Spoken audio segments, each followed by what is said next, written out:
नमो बुद्धाय। जय भीम साथियों।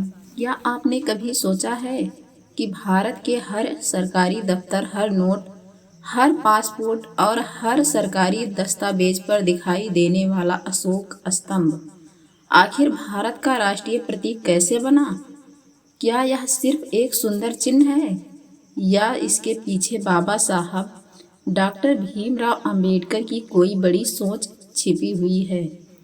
आज मैं आपको एक ऐसी कहानी बताने जा रही हूँ जिसे बहुत कम लोग जानते हैं। इस वीडियो को अंत तक जरूर देखिए, क्योंकि अंत में आपको समझ आएगा कि अशोक स्तंभ केवल एक प्रतीक नहीं, बल्कि भारत की आत्मा और संविधान की भावना का प्रतीक है।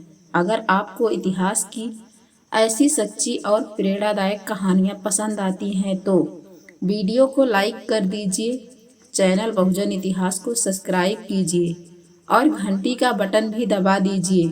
सम्राट अशोक कौन थे?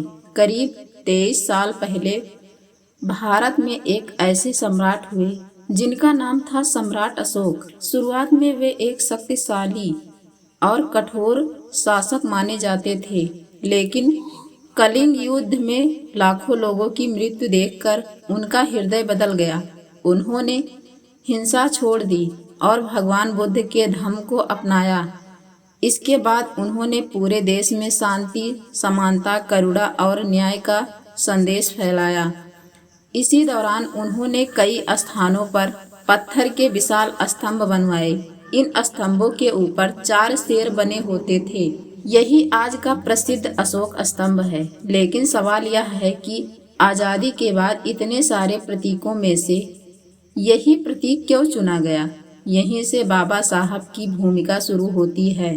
बाबा साहब की सोच और अशोक स्तंभ। जब भारत आज़ाद हुआ तब देश को एक ऐसे राष्ट्रीय प्रतीक की जरूरत थी जो किसी एक धर्म, जाति या राजा का नहीं, बल्कि पूरे भारत के न्याय, समानता और मानवता के आदर्शों का प्रतिनिधित्व करे।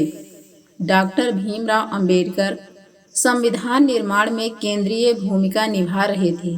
वे सम्राट अशोक और भगवान बुद्ध के विचारों से गहराई से प्रेरित थे। अशोक का शासन बल से नहीं, बल्कि धर्म, न्याय और जन कल्याण के आदर्शों पर आधारित माना जाता है। यही मूल्य बाबा साहब भी नए भारत की नींव में देखना चाहते थे।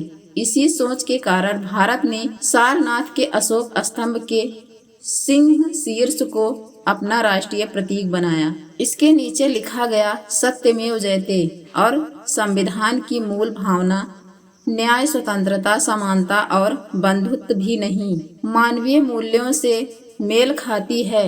अशोक चक्र और संविधान।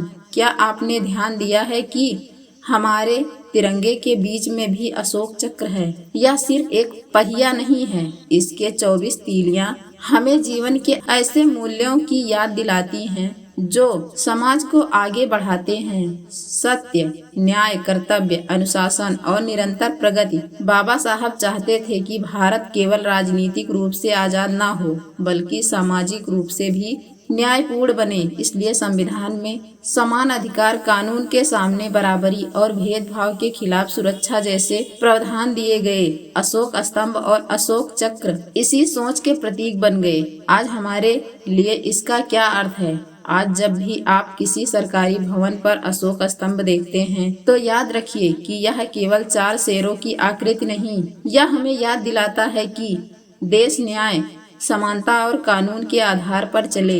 यही वे मूल्य हैं जिन्हें बाबा साहब ने संविधान में मजबूत आधार दिया। इसलिए जब लोग पूछते हैं कि अशोक स्तंभ का बाबा साहब से क्या संबंध है, तो उत्तर यह है कि दोनों का संबंध न्याय, समानता, मानवता और लोकतांत्रिक मूल्यों की साझा भावना से है। यह कहना सही नहीं होगा कि अशोक स्तंभ केवल बाबा साहब की वजह से अपनाया गया, क्योंकि राष्ट्रीय प्रतीक का चयन स्वतंत्र भारत के नेतृत्व की सामूहिक प्रक्रिया का हिस्सा था। लेकिन यह भी सच है कि बाबा साहब सम्राट अशोक और बुद्ध के विचारों से गहराई से प्रभावित थे और संविधान में दिखाई देने वाले कई मूल्यों का उनके स्पष्ट वैचारिक संबंध हैं।